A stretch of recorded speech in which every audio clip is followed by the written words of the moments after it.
Good morning बेटा।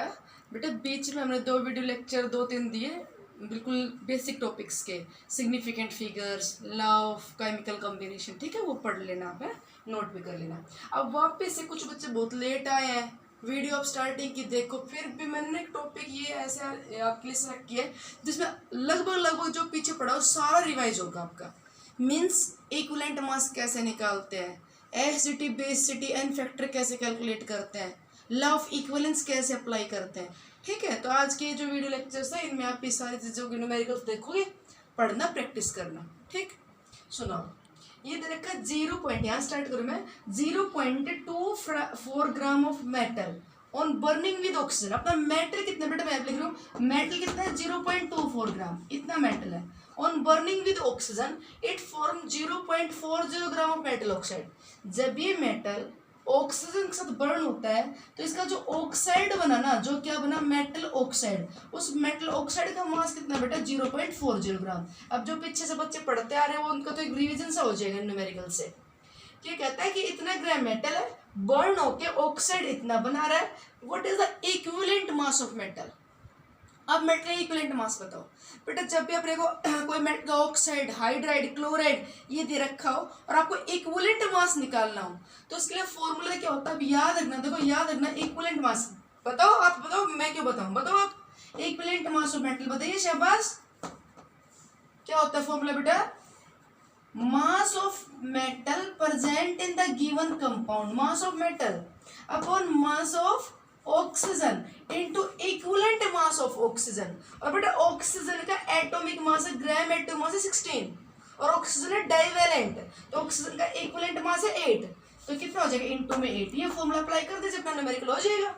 अब देखो यहाँ पे क्या कर रहा है 0.24 ग्राम ऑफ द मेटल, तो मास ऑफ मेटल की जगह लिख दे कितना 0.24 ग्राम अपॉन में मास ऑफ ऑक्सीजन, इतने ग्राम मेटल से मेटल ऑक्साइड बना 0.40, तो इसमें ऑक्सीजन कितना है 0.40 माइनस 0.24, इसमें से मेटल का मास निकाल दो। ये मेटल ऑक्साइड है 0.40, तो मेटल इसमें 0.24 है, तो ऑक्सीजन कितना होगा 10 4 6 कितना होगा 0.16, तो मास ऑफ ऑक्सीजन हो गया 0.16 इनटू में क्या है 8, ठीक।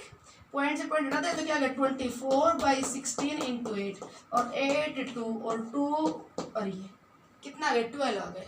तो अपना जो मेटल है उसका इक्विवेलेंट मास कितना है बेटा 12, इक्विवेलेंट मास ऑफ मेटल क्या होगा 12। याद है पीछे पढ़ा हुआ है ये कि मेटल के ऑक्साइड, हाइड्राइड, क्लोराइड हो तो मास of metal upon mass of oxygen into 8, clear. अच्छा जी, बिल्कुल सेम ऐसे का ऐसा क्वेश्चन। अब आप ये देखो ध्यान से, सेम क्वेश्चन है।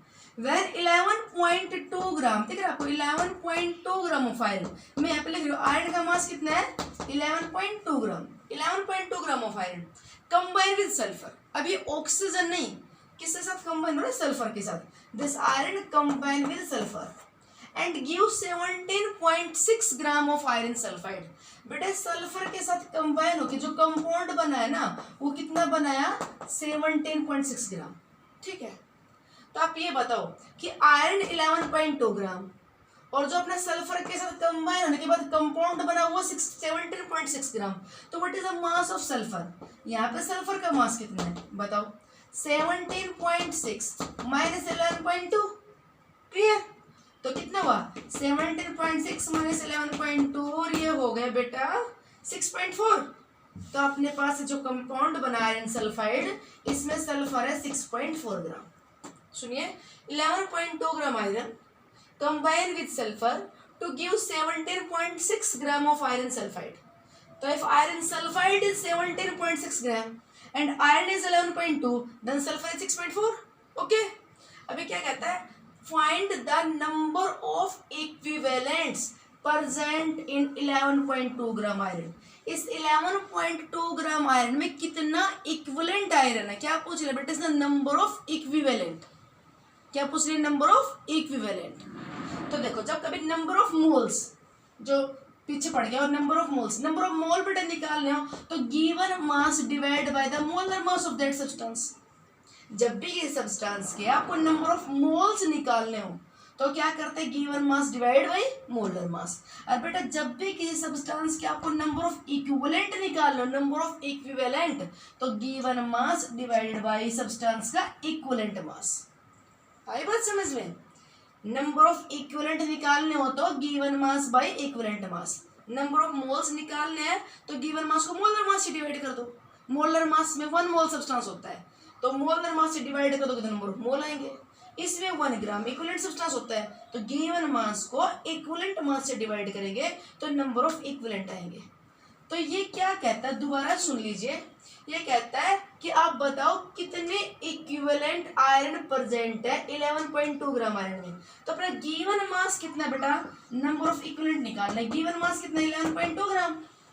अगर मैं इसको आयरन के इक्विवेलेंट मास से डिवाइड करूं तो नंबर ऑफ इक्विवेलेंट आ जाएंगे। बोलो नंबर ऑफ इक्विवेलेंट कैसे निकालते हैं, given mass divide by equivalent mass. Equivalent mass iron का निकालें इक्विवेलेंट मास आयरन का, तो कैसे निकालेंगे बताओ। आयरन सल्फर के साथ कंबाइन हुआ क्या बना, आयरन सल्फाइड। तो बेटा वही सेम मेथड, अगर अपने पास एलिमेंट सल्फर ऑक्सीजन क्लोरीन के साथ कंबाइन होकर क्लोराइड ऑक्साइड सल्फाइड बनाता है तो क्या फॉर्मूला होता है, equivalent mass is equal to mass of the metal. Metal कितना बेटा 11.2 gram upon mass of that element with it is combine. जैसे आयरन कंबाइन हुआ सल्फर के साथ तो कितना ग्राम सल्फर, पिछला ऑक्सीजन के साथ कंबाइन हुआ था, अभी सल्फर के साथ कंबाइन हुआ तो कितना ग्राम सल्फर है 6.4 into equivalent mass of sulphur, mass of metal, mass of sulphur into equivalent mass of sulphur. Clear. तो बेटा सल्फर का एटॉमिक मास है 32 ग्राम एटॉम 32, और सल्फर ऑक्सीजन फैमिली का ही तो है, तो ऑक्सीजन की तरह सल्फर भी डाइवेलेंट है। तो एन फैक्टर क्या होता है, एक एलिमेंट का एन फैक्टर होता है बेटा उसकी वैलेंसी, सारा पीछे पड़ा हुआ है। एक एलिमेंट का एन फैक्टर क्या होता है, उसकी valency.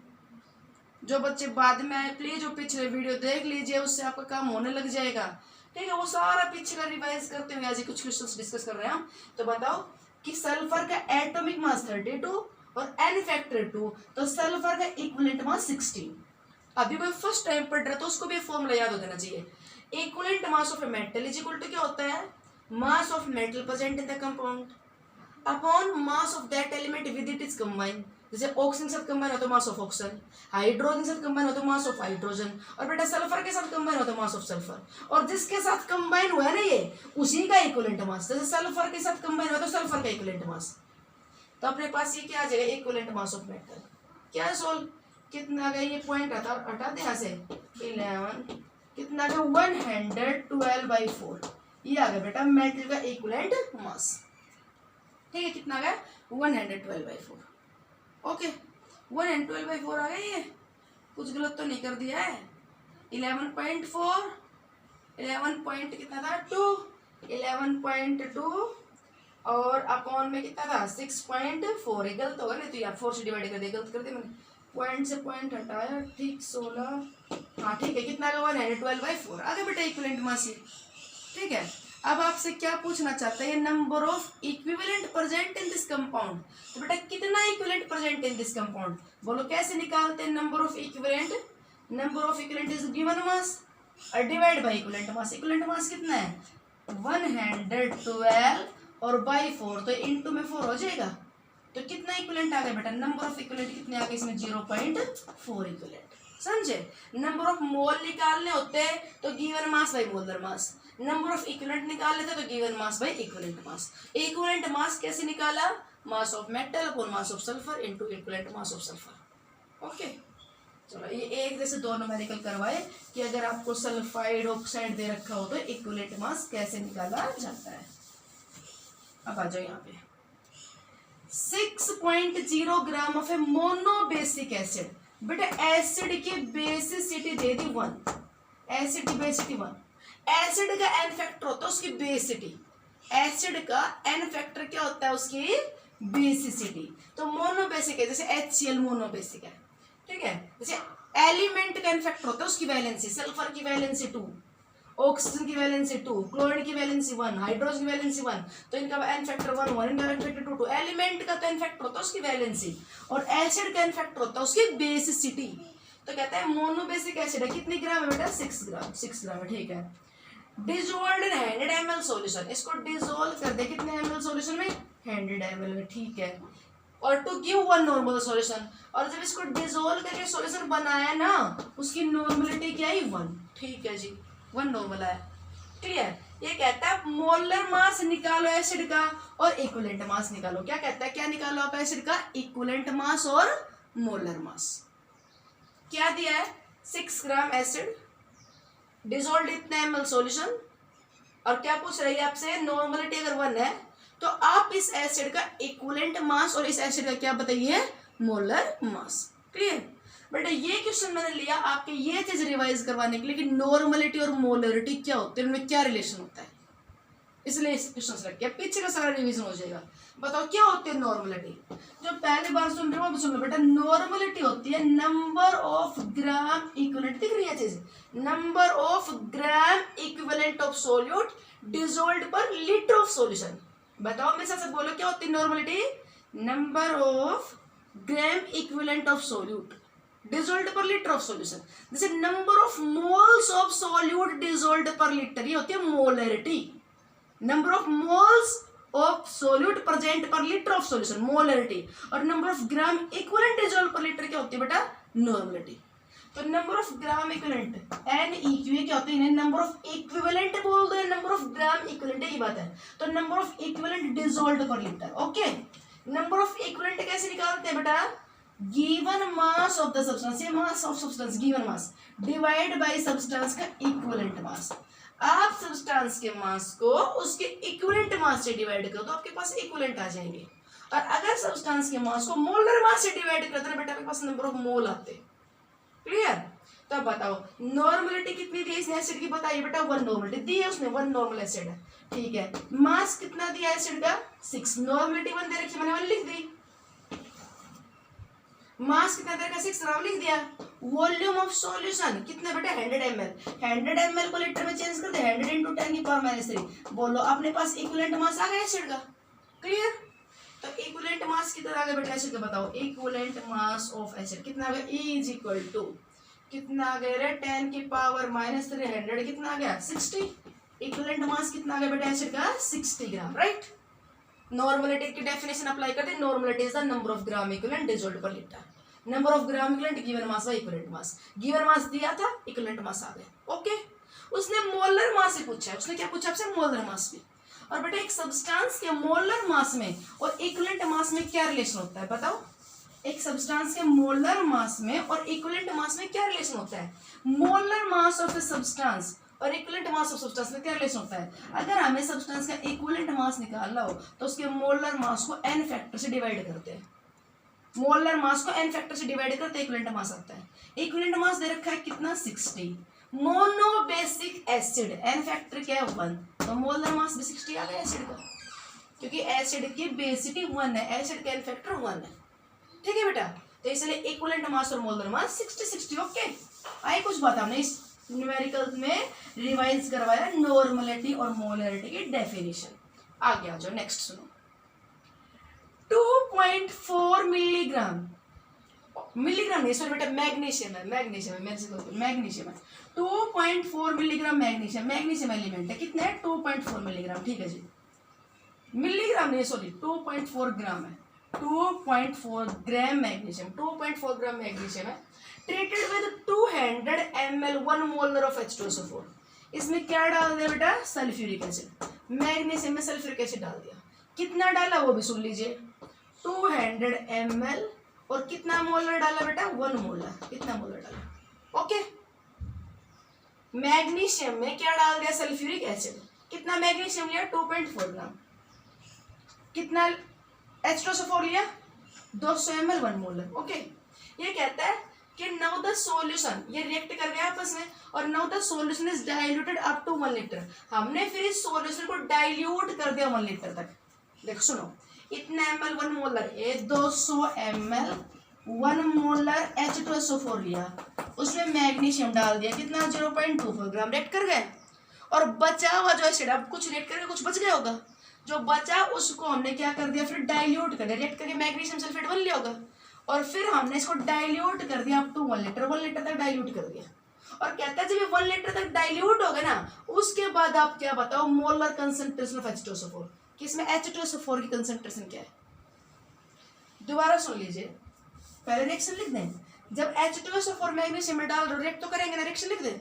When these react together, क्या बनेगा बेटा, magnesium sulphate and liberate out hydrogen gas, right. ठीक है, अब ये बताओ मैग्नीशियम के 1 मोल के साथ H2SO4 1 मोल ऐड करता है। 1 मोल मैग्नीशियम के साथ H2SO4 कितना ऐड करेगा, 1 मोल। अब आप ये बताओ अपने पास कितना मैग्नीशियम है, 2.4 ग्राम। कितना मोल है, गिवन मास बटे में मोलर मास। मैग्नीशियम का मोलर मास 24। कितना मोल है बेटा, 0.1 मोल लिख दूं, ये अपने पास 0.1 मोल है। H2SO4 कितना मोल है, molarity into volume number of millimole होते हैं। चलो दोबारा सुन लो, मोलरिटी क्या होती है, दोबारा सुन लो, number of moles of solute dissolved per litre of solution. Clear. तो मोलरिटी को वॉल्यूम से मल्टीप्लाई कर दो, नंबर ऑफ मोल आ जाएंगे। बोले पर ये वॉल्यूम किस में होनी चाहिए, लीटर में। अगर ये वॉल्यूम मिलीलीटर में ले लोगे तो नंबर ऑफ मोल नहीं आएंगे, नंबर ऑफ मिलीमोल आएंगे। मोलरिटी को आप बोल सकते हो नंबर ऑफ मोल पर लीटर, या बोल सकते हो नंबर ऑफ मिलीमोल पर मिलीलीटर। तो आप बताओ मोलरिटी कितनी है, यहाँ पे लिख दो कितनी मोलरिटी है, 1। कितनी वॉल्यूम है, 200 ml। लीटर में चेंज कर दूं, लीटर में चेंज करते नंबर ऑफ मोल आ जाएंगे, तो अपॉन में 1000। ओके, कितना आ गया बेटा, नंबर ऑफ मोल आ गया अपने पास 0.2। अपने पास H2SO4 कितना मोल है, 0.2। ये वॉल्यूम रहे, ये मोलरिटी रहे, नंबर ऑफ मोल्स आ गए। Mass divide by molar mass, number of mole आ गए। अब बताओ 1 मोल के साथ रिएक्ट करता है तो 0.1 mole magnesium only, react with only 0.1 mole H2SO4। तो बेटा 0.1 मोल के साथ रिएक्ट कर गया, ये 0.1 मोल बन लिया, H2SO4 बचा हुआ है। H2SO4 टोटल 0.2 है। यहाँ पे कोई पूछे आपसे लिमिटिंग रिएजेंट कौन है, किसने रिएक्शन रोक दी, मैग्नीशियम ने। 1 मोल के साथ 1 मोल चाहिए, ये 0.2 मोल और ये 0.1 मोल, तो ये खत्म हुआ है पहले, ये लिमिटिंग रिएजेंट है। तो X में बच गया कौन, H2SO4। तो यहाँ पे H2SO4 कितना बचा, 0.1 मोल बचा हुआ है। अब क्वेश्चन को दोबारा सुनो, अभी क्वेश्चन का आंसर नहीं है अपने पास। उसने कहा 2.4 मिली मैग्नीशियम, 2.4 ग्राम मैग्नीशियम में 200 ml 1 मोल H2SO4 डाला, और उसको डालने के बाद मैंने सॉल्यूशन को 1 लीटर तक डाइल्यूट कर दिया। तो डालने के बाद रिएक्ट कर गया, 0.1 मोल तो खत्म हो लिया, बच गया कितना H2SO4, 0.1 मोल। और डाइल्यूट कर दिया बेटा कितना, यहाँ पे इसको 1 लीटर तक। तो बताओ मोलर कंसंट्रेशन क्या होगी डाइल्यूटेड सॉल्यूशन में, मोलर कंसंट्रेशन क्या होगी डाइल्यूटेड सॉल्यूशन में। तो अपने पास जो मोल बचा वो 0.1 और डाइल्यूट हुआ 1 लीटर तक, तो नंबर ऑफ मोल पर लीटर। तो बेटा डाइल्यूटेड सॉल्यूशन में कंसंट्रेशन क्या होगी, 0.1 मोलर। समझे बात को, था कितना 0.2 मोलर, पर 0.2 मोल में से 0.1 मोल तो रिएक्ट कर गया, बचा कितना 0.1।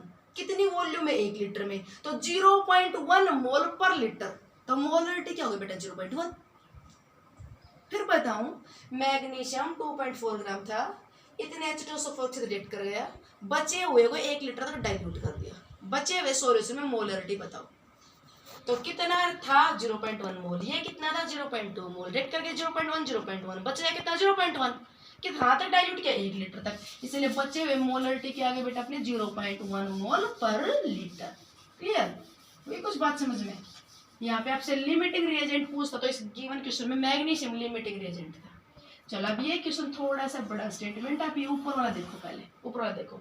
अब एसिड बेस न्यूट्रलाइजेशन में पहुंच गए, 2.65 ग्राम ऑफ सोडियम कार्बोनेट, क्या दिया बेटा आपको, Na2CO3, कितना दिया हुआ है 2.65 ग्राम, रिक्वायर्स 28.5 ml HCl सॉल्यूशन।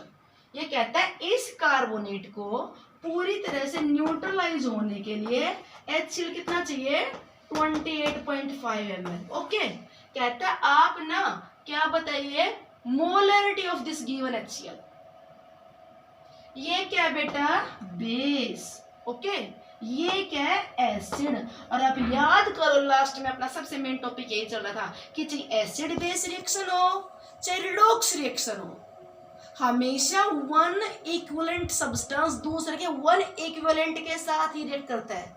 हमेशा रिएक्ट कैसे करते हैं बेटा, नंबर ऑफ इक्विवेलेंट बराबर बराबर बराबर, नंबर ऑफ मोल्स बराबर रिएक्ट कर भी सकते हैं और नहीं भी, नंबर ऑफ इक्विवेलेंट्स हमेशा बराबर। तो बेटा ये अपने पास क्या कह रहा है कि रिएक्ट करेंगे, तो मैं बार बार बोल रही हूँ 1 मोल के साथ पूरा तरह न्यूट्रलाइज हो या ना हो जरूरी नहीं है। जैसे अब Na2CO3 के 1 मोल को पूरी तरह से न्यूट्रलाइज करने के लिए HCl कितना चाहिए, 2 मोल। तो मोल्स इक्वल बैलेंस हो भी सकते हैं और नहीं। जैसे अब इसकी जगह अगर NaOH होता है NaOH, तो एक मोल के साथ एक मोल लगता। तो बेटा हम लॉ ऑफ इक्विवेलेंस इसलिए लेते हैं, law of equivalence. Law of equivalence ये कहता है कि जो नंबर ऑफ इक्विवेलेंट हमेशा रिएक्टेंट्स के बराबर बराबर एक दूसरे के साथ रिएक्ट करते हैं। नंबर ऑफ इक्विवेलेंट्स एग्जांपल देके पीछे वीडियो प्रूव किया हुआ है, इक्विवेलेंट्स बराबर बराबर रिएक्ट करते करेंगे बेटा, इक्विवेलेंट्स बराबर। अरे normality into volume number of equivalent होते हैं। नॉर्मलिटी की डेफिनेशन सुन लो, नॉर्मलिटी होती है number of equivalent dissolved per litre.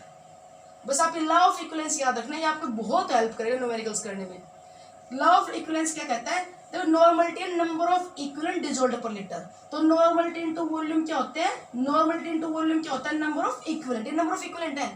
तो एक सब्सटेंस का इक्विवेलेंट जितना एक रिएक्शन में यूज हो रहा, दूसरा सब्सटेंस में उतना इक्विवेलेंट यूज होगा उस रिएक्शन में। तो अब अप्लाई कर दे एसिड बेस न्यूट्रलाइजेशन के लिए। एक तरफ लिख दीजिए आप बेस, एक तरफ लिख दो बेटा एसिड। ओके, अब सुनो, मेरे पास बेस का मास दिया हुआ है, बेस का क्या दिया हुआ मास, और मास को मैं मोलर मास से डिवाइड कर दूं तो नंबर ऑफ मोल्स आ जाते हैं। और नंबर ऑफ मोल्स ही हो तो नॉर्मलिटी को आप लिख सकते हो n फैक्टर इनटू में molarity, n factor into molarity. बेटा n1 बन गया। रिलेशन होता है normality is equal to molarity गुणा में n फैक्टर। आपके पास दो ऑप्शन थे, या तो इस गिवन मास को इक्विवेलेंट मास से डिवाइड करते, आपके पास सीधे नंबर ऑफ इक्विवेलेंट आ जाते, नंबर ऑफ इक्विवेलेंट आ जाते, इक्विवेलेंट मास से डिवाइड करते तो। और मोलर मास से डिवाइड करोगे तो नंबर ऑफ मोल आएंगे, मोलर मास से डिवाइड करोगे तो नंबर ऑफ मोल आएंगे। तो कोई दिक्कत नहीं है, आप n1 की जगह लिख सकते हो n फैक्टर इनटू m1। ये n1 बन गया, अभी n1 है। Normality is equal to molarity into में उस सब्सटेंस का n फैक्टर इनटू में v1 इज इक्वल टू, दूसरा कौन है एसिड, एसिड का n फैक्टर इनटू में m2 और v2। अब सुनो बात, n फैक्टर Na2CO3। बेटा एक साल्ट का n फैक्टर होता है, उसमें टोटल चार्ज पर यूनिट। एक साल्ट का n फैक्टर क्या होता है, उस साल्ट के एक यूनिट पे टोटल पॉजिटिव चार्ज कितना है या टोटल नेगेटिव। तो इस साल्ट के एक यूनिट ले ली, टोटल प्लस का कितना होगा, +1 पता होगा ना, सोडियम पे +1 चार्ज होता है। कार्बोनेट पे देख लो कितना होता है, -2। साल्ट की एक यूनिट पे टोटल पॉजिटिव या टोटल नेगेटिव चार्ज, तो टोटल पॉजिटिव प्लस का 2 है, नेगेटिव माइनस का 2 है। तो n फैक्टर Na2CO3 का 2। इसी की जगह मेरे पास अगर NaHCO3 होता ना तो बेटा चार्ज +1 है, तो इसका n फैक्टर 1 होता। तो अभी इसका n factor 2। Molarity into volume number of मोल होते हैं, क्या होते हैं, नंबर ऑफ मोल्स। तो गिवन मास 2.65। अब बेटा Na2CO3 का मोलर मास आप निकालना 106 आएगा। इसका मोलर मास 23 प्लस में कार्बन का 12 प्लस 48 106 आएगा। ये आई कुछ बात समझ में। बेस के equivalent is equal to acid के इक्विवेलेंट। बेस के इक्विवेलेंट की जगह क्या लिख दिया मैंने, n factor into molarity into volume. n factor 2 है, मोलरिटी इनटू वॉल्यूम क्या होते हैं, number of moles. Given mass by molar mass. इधर आ जाओ, HCl का n फैक्टर क्या है 1। मोलरिटी मुझे फाइंड आउट करनी है, HCl की वॉल्यूम कितनी दे रखी है 28.5 ml, इधर रखी, तो 28.5। बोलो मोलरिटी HCl की आ जाएगी कि नहीं, आई बात समझ में। ओके, नाउ नेक्स्ट न्यूमेरिकल बच गए, नेक्स्ट वीडियो में बताते हैं, ठीक है बेटा, थैंक्स।